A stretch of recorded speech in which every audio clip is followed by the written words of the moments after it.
আজ দুপুরে বানিয়েছিলাম আমার পছন্দের এই ফাঁকিবাজি এগ রাইস। তো এই ফাঁকিবাজি এগ রাইস বানানোর জন্য আমি কড়াইয়ের মধ্যে তেল দিয়ে দুটো ডিম দিয়ে ঝটপট করে ঢেলে দিলাম। এবার চটপট করে একটু নাড়িয়ে চাড়িয়ে লাল লাল করে ভেজে আমি তুলে নেব।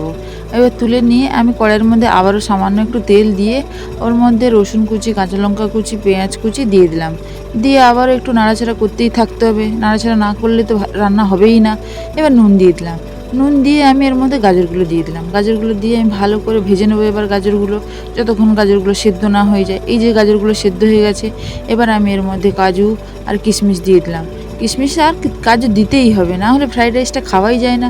এরপরে সামান্য একটু করে ঘি দিয়ে দিলাম, বেশি ঘি খাবো না, আমি অনেক মোটা হয়ে যাচ্ছি। এরপরে আমি এর মধ্যে রাইসগুলো দিয়ে দিলাম।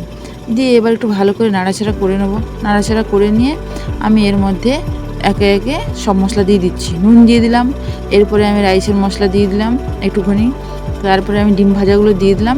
এবার ভালো করে নাড়িয়ে চাড়িয়ে এবার নামিয়ে নিলেই রেডি হয়ে যাবে আমার এই ফাঁকিবাজি রাইসটা। যদি তোমাদের ভালো লাগে বন্ধুরা, এটা লাইক কমেন্ট করে দিও।